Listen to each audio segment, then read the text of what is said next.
ছাত্ৰ ছাত্ৰীসকল তোমালোকক মই আজিৰ এই ভিডিঅ'টোৰ জৰিয়তে 2024 চনৰ বিজ্ঞান পৰীক্ষাৰ যি প্ৰশ্নকাকত আছিলে তাৰ যিসমূহ MCQ আছিলে সেই MCQ সমূহৰ ডিটেইল সলিউশন মই তোমালোকক এই ভিডিঅ'টোৰ জৰিয়তে আগবঢ়াম।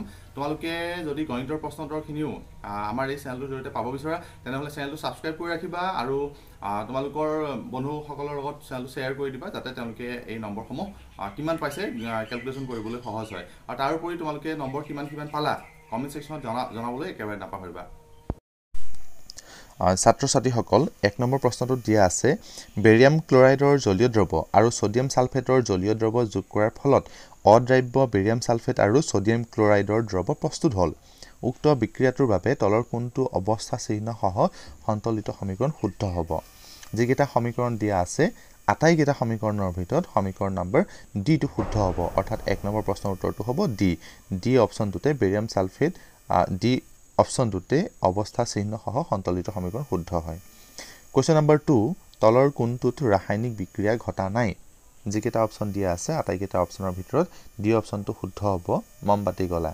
এই মমবাতি গলা প্ৰক্ৰিয়াটোতে ৰাসায়নিক বিক্ৰিয়া সংঘটিত হোৱা নাই। কুৱেশ্যন নম্বৰ 3 এটা সন্তলিত ৰাসায়নিক বিক্ৰিয়াই তলৰ কোনটো সূত্ৰ মানি চলে। আটাইকেইটা অপশ্যনৰ ভিতৰত অপশ্যন নম্বৰ বি টো শুদ্ধ হ'ব ভৰৰ ৰক্ষণশীলতাৰ বাবে ৰক্ষণশীলতা।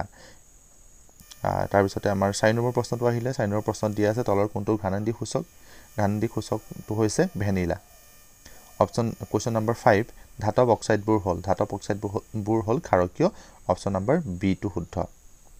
কুৱেশ্যন নম্বৰ 6 NaHCO3 আৰু Na2CO3 10H2O সাধাৰণতে ক্ৰমান্বয়ে ডেছ আৰু ডেছ বোলা হয়। প্ৰথমটো ইয়াৰ শুদ্ধ অপশ্যনটো হ'ব option number B baking soda আৰু কাপোৰ ধোৱা সোডা। কুৱেশ্যন নম্বৰ 7 দন্তক্ষয়ৰ ক্ষেত্ৰত তলৰ উক্তিকেইটা বিবেচনা কৰা। ইয়াতে যিকেইটা অপশ্যন দিয়া আছে আটাইকেইটা অপশ্যনৰ ভিতৰত অপশ্যন নম্বৰ এ টো শুদ্ধ হ'ব। এইটো দিয়া আছে 1 সত্য আৰু 2 অসত্য, অৰ্থাৎ pHৰ মান 5.5ৰ তলত হ'লে দন্তক্ষয়ৰ সূচনা হয়। অপশ্যন নম্বৰ 1 টো সত্য আৰু অপশ্যন নম্বৰ 2 যিটো দিয়া আছে ফছফৰিক এচিডে pHৰ মান কম কৰাৰ বাবে দন্তক্ষয় হয়। অপশ্যন নম্বৰ 2 টো ভুল অসত্য। 8 নম্বৰ প্ৰশ্নলৈ আহিলোঁ তলৰ কোনটো আটাইতকৈ ঘাত সহনশীল ধাতু। আটাইকেইটা অপশ্যনৰ ভিতৰত অপশ্যন নম্বৰ চি টো শুদ্ধ হ'ব গোল্ড আটাইতকৈ ঘাত সহনশীল ধাতু। কুৱেশ্যন নম্বৰ 9 যদি এ ধাতুৱে বি ধাতুক ইয়াৰ দ্ৰৱৰ পৰা অপসাৰিত কৰে তেতিয়া কি হ'ব। ইয়াতে আটাইকেইটা অপশ্যনৰ ভিতৰত অপশ্যন নম্বৰ এ টো শুদ্ধ হ'ব। এত কোৱা হৈছে যে এ ধাতু বিতকৈ বেছি সক্ৰিয়।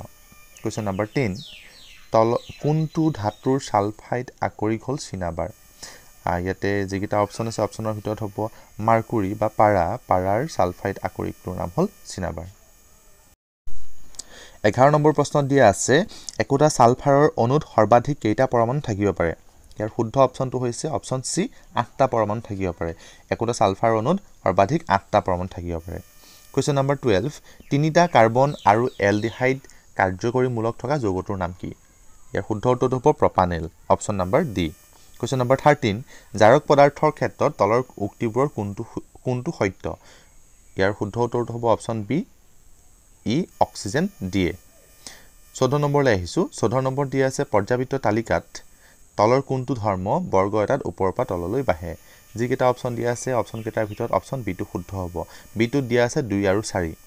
ইয়াৰে 2ত কি কোৱা হৈছে যে ধাতৱীয় গুণ আৰু 4ত কোৱা হৈছে পাৰমাণৱিক ব্যাসাৰ্ধ। গতিকে পৰ্যাবৃত্ত তালিকাত তলৰ কোনটো ধৰ্ম বৰ্গ এটাত ওপৰৰ পৰা তললৈ বাঢ়ে ধাতৱীয় গুণ আৰু পাৰমাণৱিক ব্যাসাৰ্ধ। কুৱেশ্যন নম্বৰ 15 মৌল Xএ HCl2 সংকেতৰ ক্লৰাইড গঠন কৰে যিটো উচ্চ গলনাংকৰ এটা গোটা পদাৰ্থ। মৌল X তলৰ কোনটোৰ সৈতে পৰ্যাবৃত্ত তালিকাত একেটা বৰ্গতে থকাৰ সম্ভাৱনা সবাতোতকৈ বেছি। যিকেইটা অপশ্যন দিয়া আছে আটাইকেইটা অপশ্যনৰ ভিতৰত অপশ্যন নম্বৰ বি অৰ্থাৎ মেগনেছিয়ামটো শুদ্ধ হ'ব। কুৱেশ্যন নম্বৰ 16 এখন গোলাকাৰ দাপোন আৰু এখন ক্ষীণ গোলাকাৰ লেন্স প্ৰত্যেকৰে ফকাছ দৈৰ্ঘ্য -15 চেণ্টিমিটাৰ। দাপোন আৰু লেন্সৰ প্ৰকৃতি কেনেকুৱা হ'ব পাৰে। ইয়াৰ শুদ্ধ উত্তৰটো হ'ব দুয়োখন অৱতল অৰ্থাৎ option number B.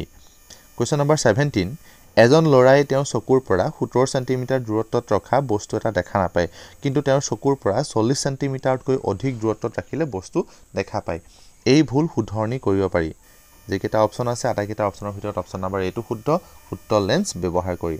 Question number 18 অবতল দাপোন এখনে গঠন কৰা প্ৰতিবিম্বটো অসৎ থিয় আৰু লক্ষ্য বস্তুতকৈ ডাঙৰ পোৱা গ'ল লক্ষ্য বস্তুৰ অৱস্থান ক'ত হ'ব লাগিব যেকেইটা অপচন আছে আটাইকেইটা অপচনৰ ভিতৰত অপচন নম্বৰ ডি টো শুদ্ধ দাপোনৰ মেৰু আৰু তাৰ মুখ্য ফকাছৰ মাজত Question number 19 পৰিবাহী তাৰ এডালৰ ক্ষেত্ৰত কৰা পৰীক্ষাত প্ৰয়োগ কৰা ভোল্টেজৰ লগত পৰিৱৰ্তিত বিদ্যুৎ তলত দিয়া ধৰণে পোৱা গ'ল ইয়াৰে কোনটো অপচন শুদ্ধ ইয়াতে দিব আমি যদি অপচন কেটা চাও অপচন আটাইকেইটা অপচনৰ ভিতৰত অপচন নম্বৰ সি টো শুদ্ধ হ'ব আৰু অপচন নম্বৰ সি কোৱা হৈছে 2 only অৰ্থাৎ মাত্ৰ 2 বুলি কৈছে দুইত কি দিয়া আছিল ভিৰ ভিন্ন মানৰ ক্ষেত্ৰত ৰোধ ভিন্ন হ'ব গতিকে 19 নম্বৰ প্ৰশ্নটোৰ শুদ্ধ উত্তৰ হ'ব অপচন বি অপচন সি মাত্ৰ 2 নম্বৰ 2টো Question number 20 বিদ্যুৎ পৰিবাহী তাৰ এডালৰ লগত সম্বন্ধিত চৌম্বিক ক্ষেত্ৰখন তলত দিয়া কোনটো নক্সাই সঠিক নিৰূপণ কৰিব যিকেইটা অপচন দিয়া আছে আটাইকেইটা অপচনৰ ভিতৰত অপচন নম্বৰ সি টো শুদ্ধ হ'ব 21 নম্বৰ প্ৰশ্ন তলৰ কোনটো এডাল পোন দীঘল পৰিবাহী তাৰৰ ওচৰৰ চৌম্বক ক্ষেত্ৰ শুদ্ধভাৱে বৰ্ণনা কৰে অপচন কেইটাৰ ভিতৰত অপচন নম্বৰ সি টো শুদ্ধ হ'ব ক্ষেত্ৰখন তাৰডালৰ কেন্দ্ৰত থকা এককেন্দ্ৰিক বৃত্তৰে গঠিত Question number 22 মানুহৰ চকুৱে বস্তু এটাৰ প্ৰতিবিম্ব গঠন কৰা স্থান হ'ল ৰেটিনা বা অক্ষিপট অপচন নম্বৰ সি 23 নম্বৰ প্ৰশ্নটো মুকলি আকাশৰ ৰং নীলা হয় কিয় ইয়াৰ যিকেইটা অপচন আছে আটাইকেইটা অপচনৰ ভিতৰত অপচন নম্বৰ সি টো শুদ্ধ হ'ব পোহৰ বিক্ষেপণৰ বাবে 24 নম্বৰ প্ৰশ্ন তলৰ কোনটো শক্তি সৌৰ শক্তিৰ আধাৰত নহয় যিকেইটা অপচন দিয়া আছে আটাইকেইটা অপচনৰ ভিতৰত অপচন নম্বৰ সি টো শুদ্ধ হ'ব অৰ্থাৎ নিউক্লিয় শক্তিটো সৌৰ শক্তিৰ আধাৰত নহয় 25 নম্বৰ প্ৰশ্ন 1 kWh ইকুৱেল টু কিমান জুল সুধিছে তো এটা আমি সবে জানোৱে 3.6 * 10⁶ জুল অপচন নম্বৰ বি টো শুদ্ধ Question number 26 লেন্সৰ ক্ষমতাৰ এসআই একক কি লেন্সৰ ক্ষমতাৰ এসআই একক হ'ল dioptre option number B 27 to 1 eV equal to কিমান ইয়াৰে শুদ্ধ উত্তৰটো হ'ব অপচন নম্বৰ বি 1.602 * 10⁻19 জুল Question number 28 বায়ুমণ্ডলৰ উচ্চ স্তৰত অজনে বাধা দিয়ে কি বাধা দিয়ে অপচন নম্বৰ সি টো শুদ্ধ হ'ব অতি বেঙুনীয়া ৰশ্মিৰ বিকিৰণটো বাধা দিয়ে Question number 29 তলত দিয়া কোনটো শক্তিৰ নৱীকৰণযোগ্য উৎস নহয় আটাইকেইটা অপচনৰ ভিতৰত শুদ্ধ অপচনটো হ'ব জীৱাশ্ম ইন্ধন অৰ্থাৎ অপচন নম্বৰ সি 30 নম্বৰ দিয়া আছে কয়লা আৰু পেট্ৰলিয়াম গঠনৰ উৎস হ'ল আটাইকেইটা অপচনৰ ভিতৰত শুদ্ধ অপচনটো হ'ব জীৱভৰ 31 শক্তিৰ প্ৰবাহৰ ৰৈখিক চিত্ৰৰ পৰা এটা কথা স্পষ্ট যে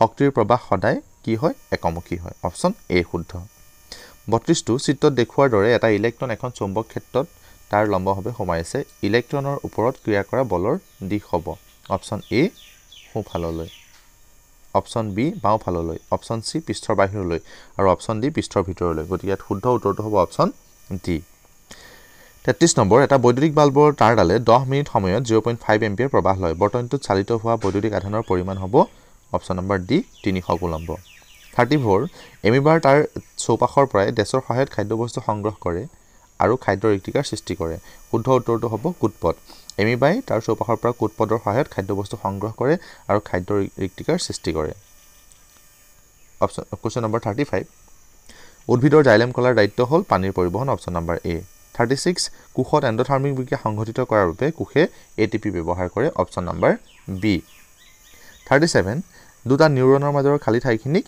সাইনেপ্স বোলা হয় অপচন নম্বৰ বি 38 তলৰ কোনবিধ উদ্ভিদ হৰমনে উদ্ভিদৰ কোষ বিভাজনত সহায় কৰে সাইটোকাইনিন নামৰ উদ্ভিদ হৰমনে উদ্ভিদৰ কোষ বিভাজনত সহায় কৰে অপচন নম্বৰ এ শুদ্ধ 39 কিছুমান ঐচ্ছিক কাৰ্য যেনে এডাল সিধা ৰেখাত খোজ কঢ়া সাইকেল চলোৱা পেন্সিল এডাল ধৰা আদি নিয়ন্ত্ৰণ কৰা পশ্চাৎ মস্তিষ্কৰ অংশটো হ'ল চেৰিবেলাম অপচন নম্বৰ এ শুদ্ধ 40 এমিবাৰ দৰে এককোষী প্ৰাণীয়ে ডেছ প্ৰক্ৰিয়াৰ দ্বাৰা প্ৰজনন কৰে ডি বিভাজনৰ দ্বাৰা প্ৰজনন কৰে অপচন নম্বৰ এ শুদ্ধ পৰাগধনিত ডেছ থাকে পৰাগধনিত পৰাগৰেণু থাকে অপচন নম্বৰ ডি 42 তলৰ কোনটো অংগ মানুহৰ দেহৰ সৃষ্টিজনন তন্ত্ৰৰ অংশ নহয় অপচন সি শুক্ৰবাহী নলী 43 তলত দিয়া সমবৃত্তিক অংগ বাছি উলিওৱা অপচন এ বাদুলিৰ পাখি আৰু চৰাইৰ পাখি গতিকে সমবৃত্তিক অংগ কেইটা হ'ব অপচন নম্বৰ এ বাদুলিৰ পাখি আৰু চৰাইৰ পাখি Question number 44 19 শতিকাত প্ৰাকৃতিক নিৰ্বাচনৰ যোগেদি প্ৰজাতিৰ উৎপত্তিৰ ধাৰণা দিয়া সূত্ৰটো কোনে আগবঢ়াইছিল চাৰ্লছ ডাৰউইনে অপচন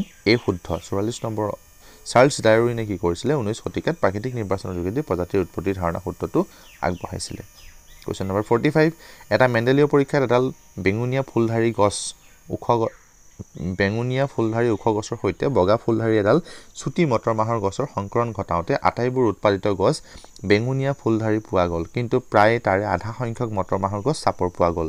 এই ফলাফলৰ আধাৰত তলৰ কোনটো জিনীয় সংযুক্তি ওখ পৈত্ৰিক গছত আছিল বুলি ধৰিব পৰা যাব?